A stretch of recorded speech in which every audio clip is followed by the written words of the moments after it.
Hello guys, hello everyone, welcome back to my YouTube channel. I know it's been a minute since I posted about anything concerning YouTube. Why I haven't posted in a while, and please don't hold me to ransom, but I really haven't gotten much subscribers yet, and I've been busy with real life. I'm busy with school, and I've been doing a lot of things, so I haven't had time to pursue my YouTube journey yet. But when I do, you guys will hear from me. I will keep disturbing your DMs. You keep seeing me on social media, disturbing every one of you to subscribe, to like, and to share. So yeah, so today I'm not going to talk about why you guys should be here to subscribe to my YouTube channel, even though it's very important. But please do subscribe. Like a girl's trying hard as much as possible to get this dough, to get this money. Welcome guys, how y'all doing? How's it been? I'm making this YouTube today because I want to talk about something important and something that happened to me, and I feel like I need to share with the world, and they should come to understand this particular thing that I want to talk about. And today's YouTube video is all about my keloid removal process, how I was able to get rid of a keloid that has been disturbing me for like, well, I say 6 months or thereabout. Yeah, so I'll just give you a brief story about how it happened, what happened, about how my keloid came about, and what I did, how I was able to get rid of this keloid. I want you guys to stay tuned, watch this, and don't skip, because if you have this condition, this keloid condition, or you notice that you're having this condition, there are ways of which you could get rid of it, because actually there are ways that are not so many. Those ways of removing are not so many. So I just want to share my own personal experience and make someone understand what this keloid is all about and how it can be really annoying. Don't go anywhere, stay tuned to my YouTube. I love you guys. So guys, I'm gonna leave pictures down below so you see how my keloids look like. You see my keloids, yeah, which one? Which one you see the keloids, a picture of know if you get irritated by body, our bodies can be somehow. So if you get irritated by it, I advise you not to watch it. But yeah, you see pictures of how my keloids were from day 1 to day 2 to day 3 to day 4, and how I was able to resolve it gradually. Hi guys, welcome back to my YouTube channel. Yeah, so back to what we're discussing. We're talking about keloid. Now, what is a keloid? A keloid is caused by excess protein, that is collagen, developing when his skin is healing. And then this keloid, I started noticing it came last year, I think July or August or September or thereabouts, I think so. And then I noticed that there was this big thing on my ear. I was like, what's this growing here? Like, what's happening right now? I've never experienced. And I actually remember that, first of all, I had a piercing last year. No, a year before that. I had a piercing a year before that. So I keep I actually took care of the ear. I used the salt and the warm water to take care of my ear. And then I started putting in my earrings, and it was just going fine, and everything was going fine until last year. And then last year, in the middle of the month, towards the end of the year, I started noticing something growing on my ear, and I was like, what's this? And I remember a couple of times that I took off my earrings, especially in the part where I recently pierced. I took off my earrings and put it on, put it on most of the times. And yeah, so I just do that a lot. And then it got to a point where I got a fake earring. I mean, like a fake earring. Is when I got this fake earring and I put it on, then this keloid started appearing. Something was itching me. I started noticing something was tingling, like it was like painful a little bit. I'm like, what's this? I started noticing different things on my ear, and it started becoming swollen. I was so scared. I was like, what will I do? I just thought maybe it was a bump, it was a swelling, like it would go eventually on its own. I just put maybe Ori there. If you don't know, people that don't know what Ori is, shea butter. So I just put shea butter on it, and I thought that okay, it's just a minor swelling. It's gonna go down. And then I waited after some time. Mostly this thing is not even going down. Like it keeps getting bigger. I'm like, what's happening? Like this doesn't just happen like that. And I remember that I took care of this piercing properly. Though the what made it get to that point was that this particular ear that I pierced, I was supposed to leave it. I was supposed to leave the earrings on it, let it heal properly, let it, just be okay.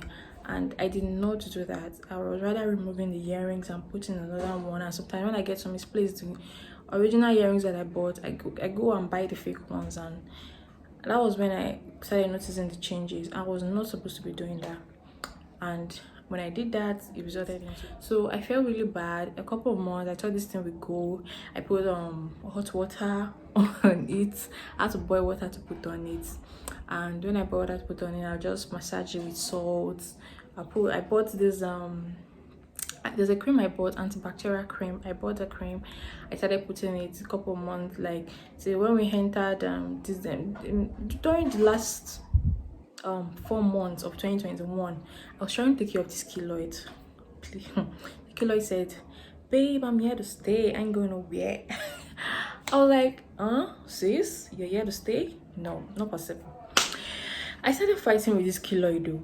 The fact that I was boiling hot water thinking I would massage the keloid to go down, this thing was not going down. Like, what's going on now? God. Day by day this thing keeps getting bigger, and it was making me look ugly. Like, I was looking so not fine. I'll go out looking all fine and cute. I'm like, yeah, nothing's wrong with me. My skin is so perfect. I wasn't looking okay at all. I started becoming so self-conscious of myself, so self-aware. I noticed people would look at me like, hi, what's up, how you doing? And next thing be like, what's wrong with your ear? Like, that's the only thing they noticed about me. It actually made me feel down. So when I noticed how people were complaining about the ear, I started feeling a little bit self-conscious and feeling like, shy or scared of going to the public. And people, there's no, I'll go to the public and someone will not tell me there's something on your ear and what are you doing about it. So I started working on it. And when I said I boiled hot water, I just thought that there's a particular day I was trying to do the ear to bring it down. The water poured on my body and I got burnt. Ever since that day, I stopped treating it with hot water. I felt really bad. My skin was burnt. My skin that was so fresh on my thighs got burnt, and yeah, I was just down a little bit. And then after that, I said that anymore, and I started researching more about keloid. And then I went to the hospital. Actually, I didn't even know it was a keloid in the first place. I actually did not know. So I had to go to the hospital to do some checkup and ask, just know what's going on. And then the doctor told me that this is a keloid. There's keloid, there's hypertrophic scar. Both of them are very different. The keloid is a raised scar. It comes out from the skin, but the what's it called, the hypertrophic scar doesn't get raised. It just stays at the surface where the injury is. It was a keloid, and I have to come for an appointment. I have to go and see a doctor and all that. I was like, okay, fine, I'll go see a doctor.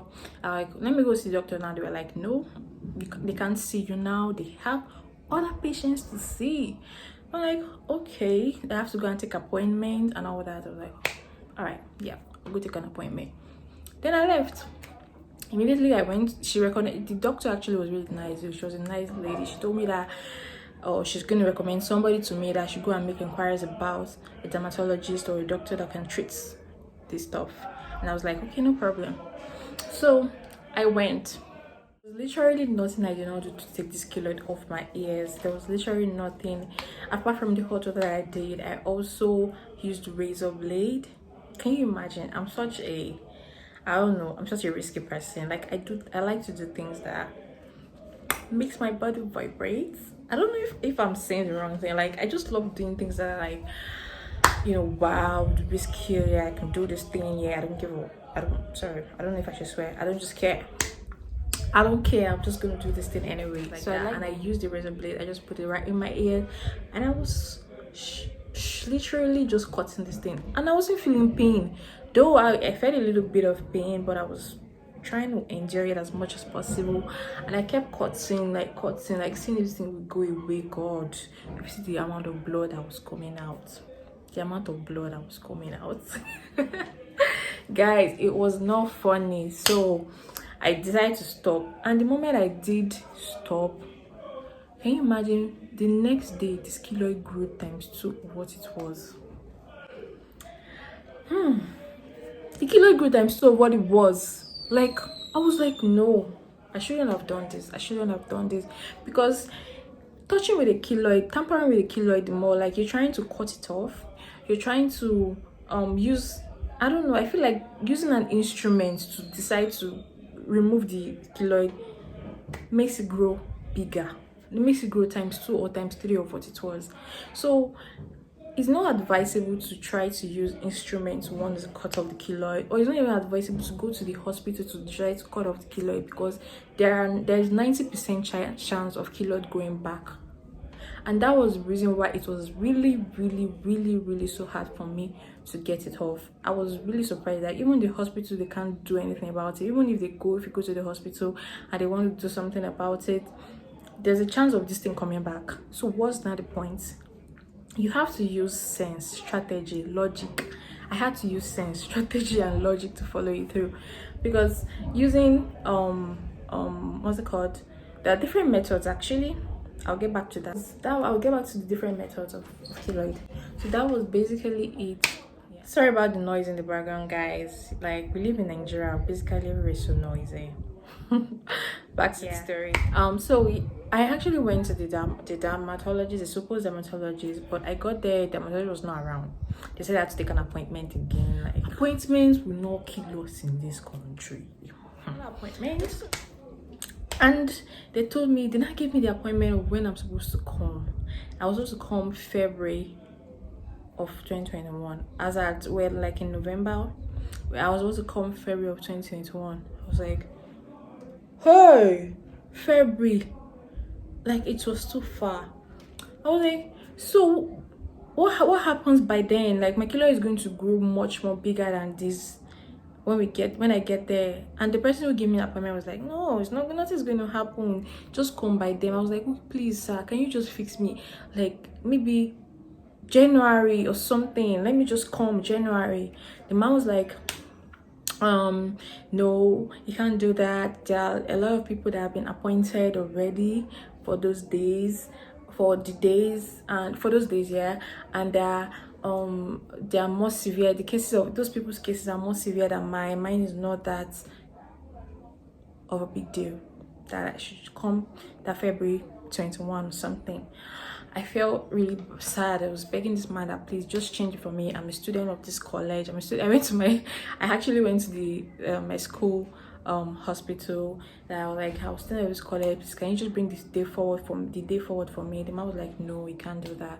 So I just left feeling sad that day, and most of the time when I look at myself, I wasn't liking what I was seeing at all. So it really was a concern to me, and I didn't want to feel the way I was feeling. I just want to let this thing be off. Let me go back to my where my ears was before and just be looking pretty. But then, you know, he didn't have back online. So I was researching. I watched YouTube channels. YouTube videos. I googled the drugs to use for keloid. I started researching much about keloid. If you ask me about keloid now, I could tell you what's in the soap. I could tell you everything. In English, I will tell you everything you need to know about keloid. I googled this thing day in, day night. I wake up as early as 7 a.m. feeling sad about my body, about my face. Like, you you don't even know how much I felt. I really felt bad, but you will never see me show it off. I don't really express my feelings in public. Like, I can't do that. Sorry for that. I cannot do that. But like, personally within me, I felt bad. And if anybody's trying to tell me that, oh, you don't look pretty, you don't look fine, I'm like, shut the fuck up. Shut up. What are you saying? I look pretty. Even my keloid, I look pretty.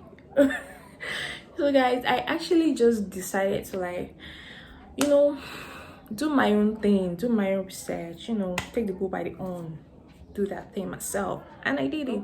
About keloid, I realized that it doesn't go on its own. You have to work on it. It's not something you keep rubbing ointment or rubbing something to let it to go like a swelling. It's not at all. I realized that production of excess collagen that needs to be reduced. That excess collagen needs to be reduced, needs to be like, hold up, bitch, go back, So yeah, like, then when I researched, I saw that you could use steroid injections, you could use cryotherapy. I'm talking about methods of now preventing, methods of treating keloids.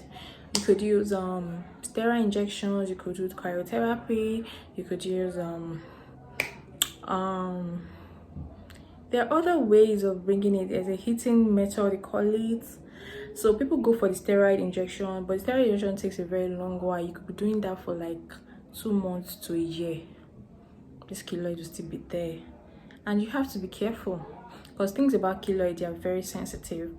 So you have to be treating this keloid. When you're using steroid injection, you'll be treating it for like 2 months to a year, and to 2 years. This keloid, that's when it's just a slow process. It gradually reduces, but you don't see immediate results. And I want immediate results. I cannot wait for steroid methods.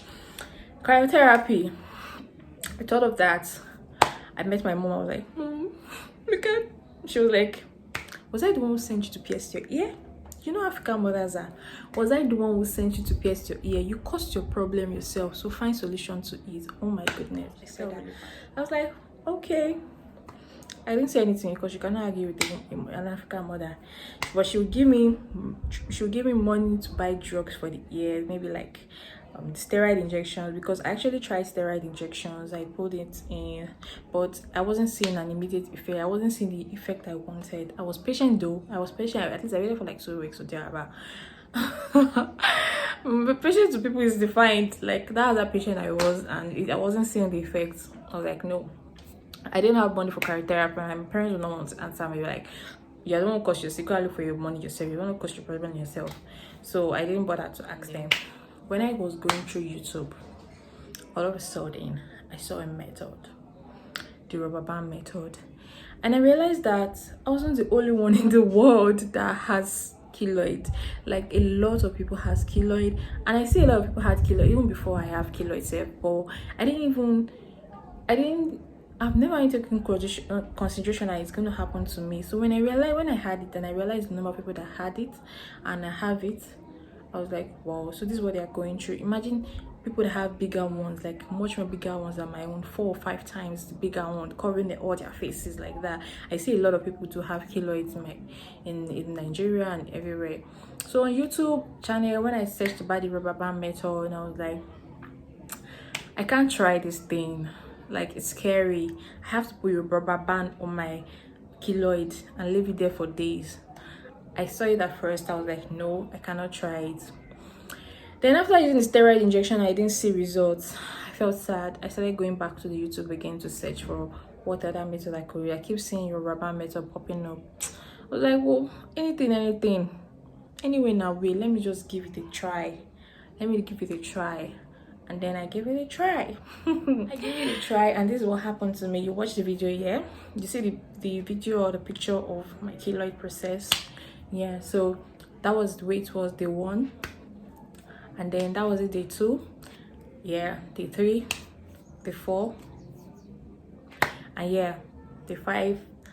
I did it. I put it on my ear. I put rubber bands. I used 2 rubber bands. I washed the rubber bands. I sanitized the rubber bands, and then I really.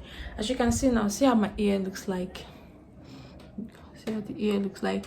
It's actually in a healing process. If you guys can see, I'll still do an update video later on to show you how it is and how it went. But as for now that I did it, I used the rubber band method. This is the way it looks like now. This is the way it looks like. Can you guys see? So when I put in the rubber band, I left it for those number of days. It started turning reddish, black. It became gangrenous. What does is that it prevents blood flow. It prevents blood flow to that area of the keloid. and that blood flow is one supplying the keloids, is one giving it the strength that it needs. Like it's making it more robust. Like, yeah, now maybe your guy with it for year, like it's giving that keloid more power. That was the blood flow is doing. And I realized that when the blood goes there, no, before I put the rubber band, when there was no rubber band and the blood was going there, it makes the keloid swell up and become hard and become, so powerful. But as I put the rubber band, okay, it's still not powerful again, no. It wasn't powerful at all. It became very, very, very soft. It became so weak. Like it just became black. It became numb. I couldn't feel any pain at all. If you touch it, I won't feel pain. Like it became so numb. And yeah, so I was gradually happy that this thing was reducing day by day, and then pores started coming out. So I used cotton wool and salt to clean that area. I also bought a cream, a keloid cream. You can see it's called silicone gel keloid cream. You use it, rub it, like you rub it. They say you rub it 2 times a day, but I rub like every second. Every chance I get, I rub it on it. So when I used that rubber band method, it left. No, mine didn't fall off actually. Mine didn't fall off. I wasn't still patient enough for it to fall off because I saw people waited for it to follow, but I wasn't patient. When I noticed that it was so dry, the keloid became so dry and black, I used a scissors. Sorry, but I had to use the scissors to cut it off. So I told somebody that was living in my house to do it for me, and I showed her how she was going to do it, and she cut the scissors with the rubber band and everything away. That was how I did mine. Like, no, I couldn't just wait for it to follow. And I was feeling so much pain for it to follow. Was that I was feeling so much pain behind my ears. It was even actually making a swelling there, which is still there till now. I think I'll show you somewhere here. And I wanted to go. I was tired of feeling the pain at the back because the pain was all diverting to the back, and I don't want that anymore. So I had to use the scissors to cut it immediately, so the pain, so the swelling doesn't grow much more bigger and becomes a keloid as well. So I had to cut it off, and then I did that. I started putting the keloid cream that I showed you earlier on, as well as a tea tree oil.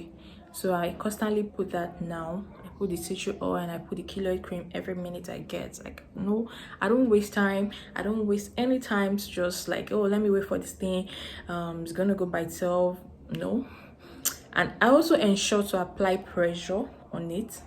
I ensure to not touch it frequently because bacteria also makes the keloid more robust and comes out and start wanting to swell up. So don't touch it because there are bacteria in your hand. You could just transmit it down there. So don't touch the keloid often. I ensure not to touch the keloid often. I ensure not to go into a dusty environment where there are a lot of dust that could penetrate in. I ensure to use scarf to protect it often. I don't want nothing going near it. So I've actually been so much careful about this keloid, and I'm so excited. I'm so happy that the way it was before is different from now. At least not better than now. I could go out in public and they will not easily notice that there's something there, So I use the tea tree oil. The tea tree oil, I don't really have the packaging here, but it's inside this bottle. So that's where the tea tree oil is. So I put like 2 drops or 3 drops on it, and it works fine for me. If you have a keloid and you're feeling like very skeptical about doing this method, I recommend that you do the method. Yeah, it's actually very painful.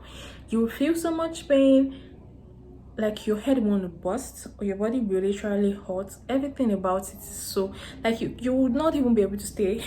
You're not able to sit put or stay one place. You just be moving left and right because it is so painful. But you will see your results, and you don't have to wait for the doctor's appointment because that's going to take a long while and you might not even like the outcome.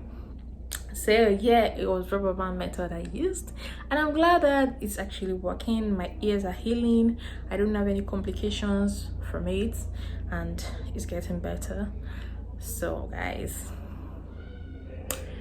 woo, can we somebody play like the drum, like Yeah, guys, so I'm happy. I was really happy that this thing is up because it was really bad then at the beginning of all these things. It was really bad, but now it's getting better. Like, it was very better than last year. Last year was really not my year at all. I hope this year is my year, and I hope it's actually my year. Not I hope, it will be my year. I'm manifesting that. For watching my YouTube channel, I'm glad that you guys stay tuned to the end of this video and you watched. Please do not forget to like, do not forget to subscribe down below. Please do not forget to like and subscribe and share to your friends. Whoever has keloid, let them watch this video and let them understand the method I used, and it can work for them. I mean, it's the body, human body, it can work for them. Just ensure that aseptic techniques are practiced. Ensure that you don't contaminate the area. You ensure that everything you do around the keloid should be properly done, and follow everything I said. It's gonna work for you perfectly fine. Thank you guys. See you in my next video.